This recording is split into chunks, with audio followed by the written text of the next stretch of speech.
All right, guys. Let's pick up. Hello, hello, all of you out there. I'm going to stop the video so it's not distracting.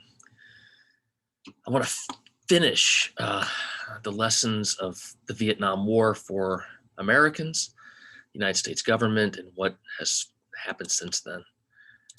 And Robert McNamara was the architect of the Vietnam War. He was the guru, the guy who worked for John F. Kennedy and LBJ. And he came to his own realization that they had made huge mistakes. And he learned 11 lessons about the tragedy and lessons of Vietnam. And you guys can read these as you go through them. They all come around in many ways to hubris and arrogance and lack of understanding and inability to change direction. And then what happens when you haven't been honest? Colin Powell was an officer in Vietnam War at the time, young officer, investigated the My Lai massacre, and then rose through the ranks all the way to the top of the military and advised George H.W. Bush and George Bush as Secretary of State. And he came up with the Powell Doctrine. You have to answer yes to each of these 8 questions, in his opinion, before ever using the military again, because these 8 questions were not sufficiently answered before Vietnam or during Vietnam. And he came up with these, and they served military planners very well until the Iraq invasion in 2003, which the irony is he was involved in making the case for invading Iraq. We'll circle back to that towards the end. Some good, we've studied war and military policy and all the horrific carnage that was associated with the war in Vietnam. What's amazing if you go to Vietnam now is how over it. 2/3 to 3/4 of the Vietnamese population have been born since the war was over. They loved Obama. If you go visit now, it's just a stunning place. And one of the ways to think of Vietnam as a young, smaller China, not as rich as China, but on the exact same path and trajectory. And in fact, so much manufacturing now has been outsourced from China to Vietnam. So we've outsourced from the United States to China over the last 3 decades, and now they're increasingly outsourcing, as are other countries like South Korea, the United States, are producing stuff in Vietnam because it has the same great qualities that China has going for it. Good public health, good infrastructure, good investment in education. And these are pictures of our trip to Vietnam. It's just an extraordinary time, an extraordinary place, and definitely another place to put on your future wish list for tourism, because it is absolutely stunning. One of the things we saw just stopping by an orphanage are some of the remnants of the United States' use of biological weapons, Agent Orange in Vietnam. The use of that has led to birth defects in many Vietnamese children, and we still owe that country huge reparations for the damage we did to their people and to their environment, and we haven't ever paid up. And I'd like to think we will one day, but it's been so long that it's hard to be hugely optimistic. In the meantime, a lot of Vietnam vets have moved back to Vietnam and retired there, and that's how they deal with the guilt and the remorse and the shame they feel being involved in an immoral war. It was immoral, unethical, it was dishonest, and it was inhumane. It was horrific. And these individuals, to their credit, have gone back and devoted the rest of their lives to helping the people there and making amends. And so the question I asked last night in class is, how patriotic are you? And it's maybe a little unfortunate I put this slide here, because the setup is like, well, I don't feel very patriotic now.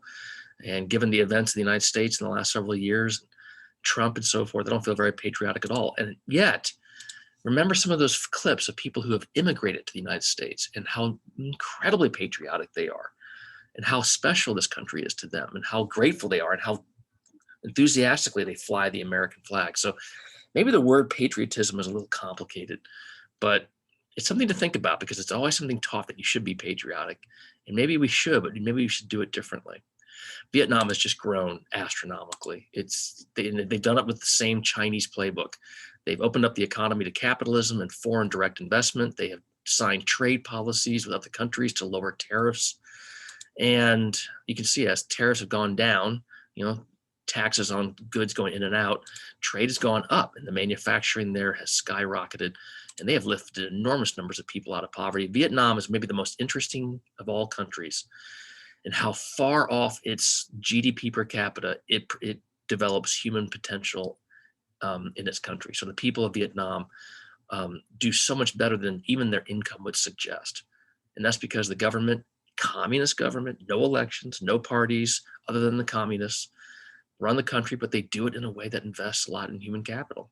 There's a lot of corruption too, as there is in China, and yet, and still, people in Vietnam have benefited enormously since the late 80s and early 1990s.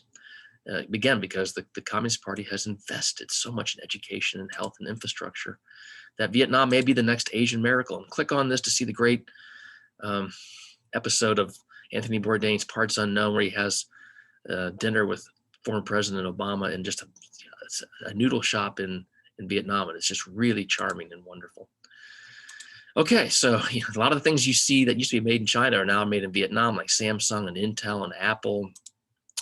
And we've had a trade war with China in the last 4 years under Trump, and the beneficiary of that has been Vietnam. A lot of that production has been shifted to Vietnam because Trump wasn't angry at Vietnam. And these are the kind of things you'll see more and more made in Vietnam. And just look at its GDP growth, significant, 7-8% a year. It grows faster than China, in part because it's not quite as developed as China. So it's like 10 years ago China, but it's the same Asian success story.